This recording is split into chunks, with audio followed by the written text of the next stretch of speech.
Because I think you need three things, I will say, to win the Super Bowl. I think you need a balanced roster, you need a great head coach, and a great quarterback. To me, though, that is the recipe to win a Super Bowl. Balanced roster, great coach, great quarterback.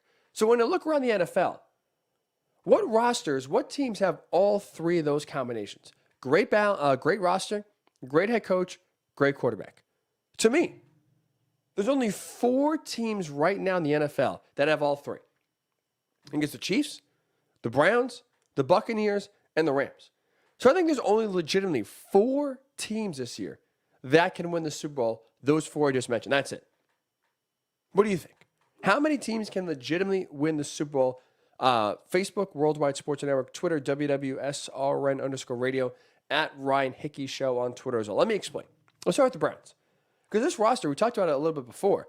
This is one of the best rosters in all of the NFL. I'd say top 3, right? Because you look, they have one of the best offensive lines in all the NFL. They have an elite run game.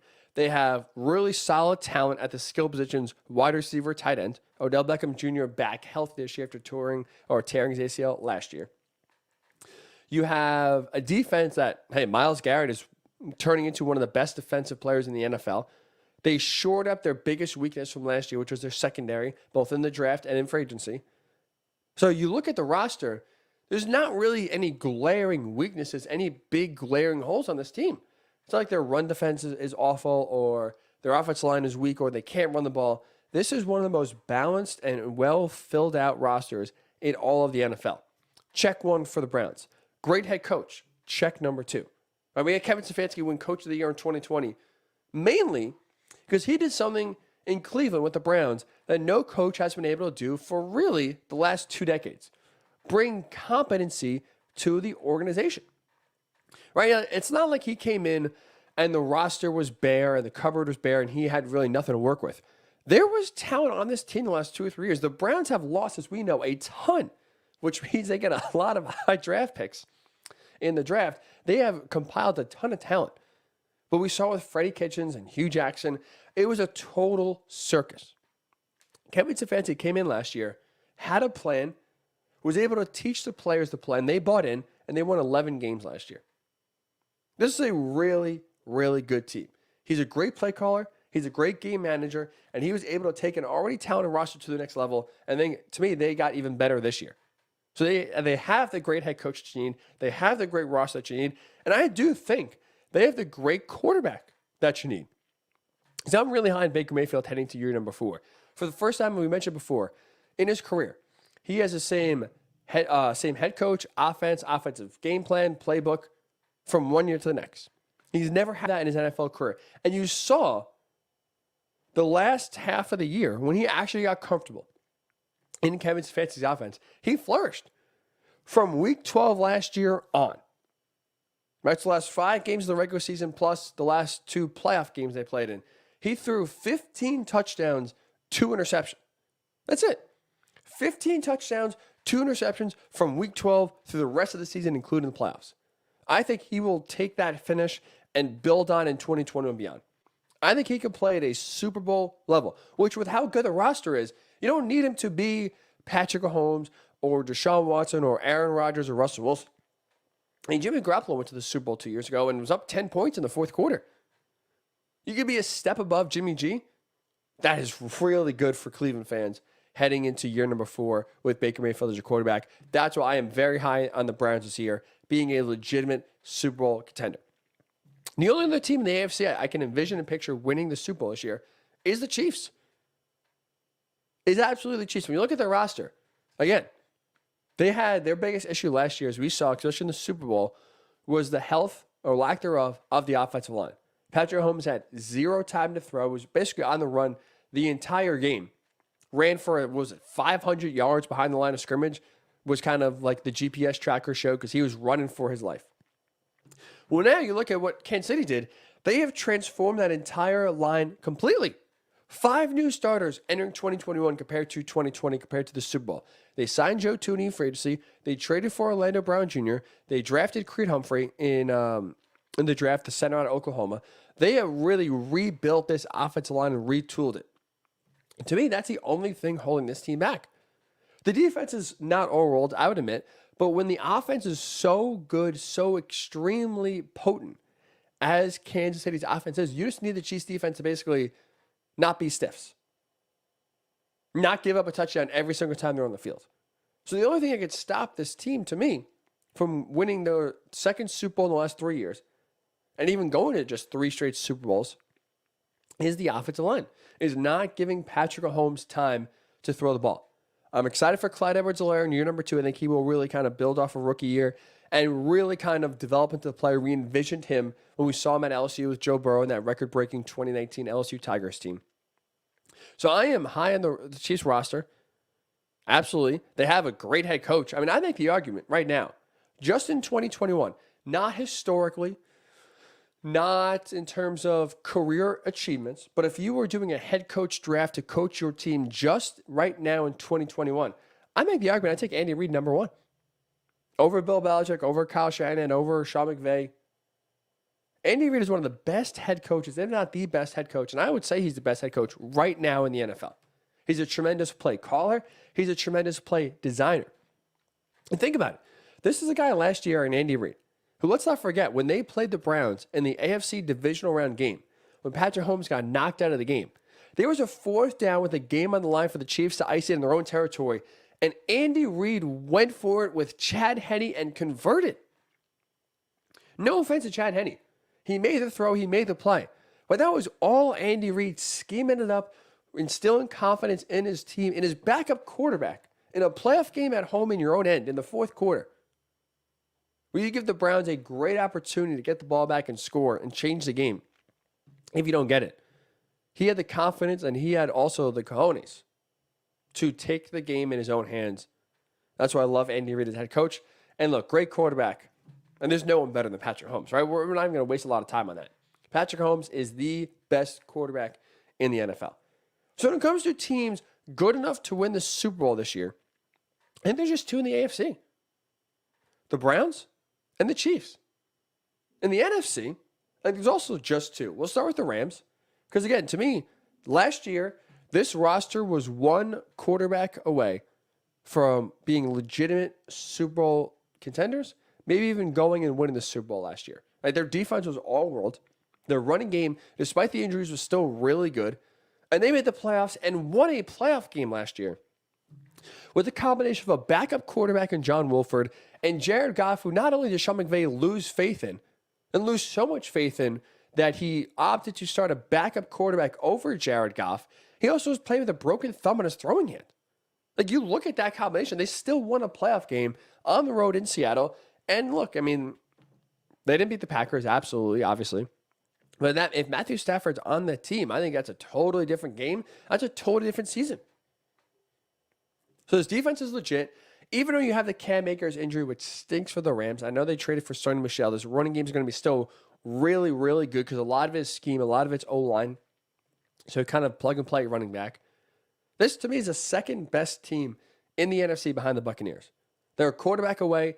They got the quarterback. We'll touch on more in a second. You have to have a great head coach, which I think Sean McVay is. One of the smartest minds in all the NFL. And I do think, not that there's a lot of doubts for Sean McVay out there, but how last year went, how 2019 went, where, hey, they go to the Super Bowl in 2018, the Rams missed the playoffs in 2019, and the offense was at times underwhelming. There wasn't really that explosion that we saw in 2020 like we did in 2018 when they're putting up 30, 35, 40 points a game. Jared Goff is looking like an MVP candidate, and this offense looks unstoppable. I get it. 2019 there did not kind of get back to that form. In 2020, it was pretty up and down, mostly down in terms of offensive output. I do think now, not that there's any questions, but we will truly see that the offensive downfall in 2019 and 2020 was more in Jared Goff than it was Sean McVay. I don't think the league has figured out Sean McVay at all, and Matthew Stafford will come in there and show that to everyone. So great head coach. I'm still a lot of belief in Sean McVay, and to me, I am really, really sold how the Rams have a great quarterback in Matthew Stafford coming in. To me, he is the missing piece for a Super Bowl. Again, the roster stunk in Detroit. He had 1,000-yard rusher his entire time with the Lions. Had Calvin Johnson, but really nobody else. The defense was horrible. His head coaches were not good. He now has the best collection of talent and brain power that he's ever had in his career. And he's a guy who puts up a lot of stats, but the wins aren't there. This is the first time in Matthew Stafford's career he would put the stats up like he normally does and also follow that with wins and success on the field. I am really high on Matthew Stafford. I'm really excited to see him in this Rams offense. I think he will fit in perfectly, and this Rams offense will explode in year number 1. So I think the Rams are absolutely and legitimately Super Bowl contenders.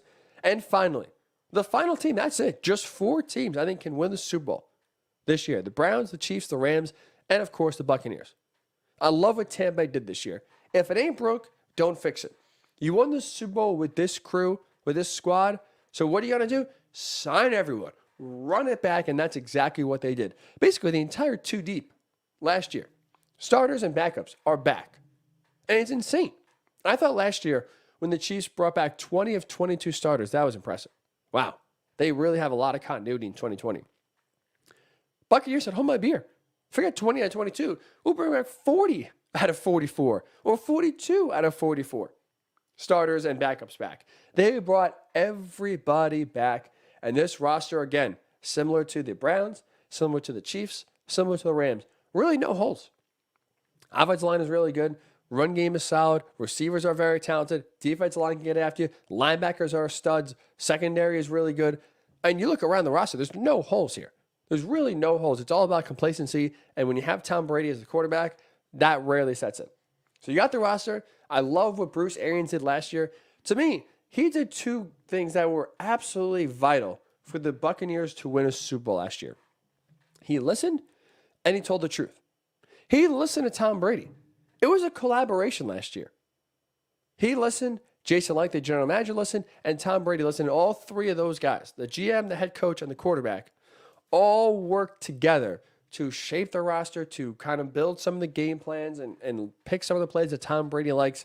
And guess what? That worked out really well. It worked out really well. So Bruce Arians took a step back, if you will, listened to what Tom wanted and implemented some of the things Tom Brady suggested, but also he was not afraid to tell the truth. There was plenty of times, right, as we know, looking back in the regular season last year, where Bruce Arians was not, pulling punches when it came to Tom Brady's play. We've been talking about it. Is Bruce Arians too hard on Tom Brady? Is this relationship fractured? Because every press conference, there's Bruce Arians saying, oh, Tom did this wrong. Tom did that wrong. Tom missed that throw. Tom has to make these throws. I'll never forget. I believe it was the pick 6, the first game they played against the Saints. Tom Brady's first game with the Buccaneers. There's Bruce Arians saying, Tom's got to make that throw. He's got to see the guy. Either get to the sideline, throw it earlier, or not throw it. He was not afraid to rake Tom Brady over the coals, which is what Brady needs. He still wants to be coached. Forget the fact he has 7 Super Bowls, best quarterback to ever play the game. This guy still wants to be coached and coached hard. That is what Bruce Arians did. He still held Tom Brady to an extremely high standard. And let's also call for what it is. Not easy. That's not the easiest thing to do. Right? I mean, if you were working with whatever the most successful person in your field is, right? If you're a doctor and you have the best brain surgeon working at your hospital, but you overlook the hospital, it's tough for you to go to the best brain surgeon in the world and say, hey, you're doing this wrong. Be better here with the scalpel. Suture them up a little bit better. It's not easy to try to criticize and find weaknesses in one of the best ever doing whatever job that is. Bruce Arians was able to do that. A lot of credit for him.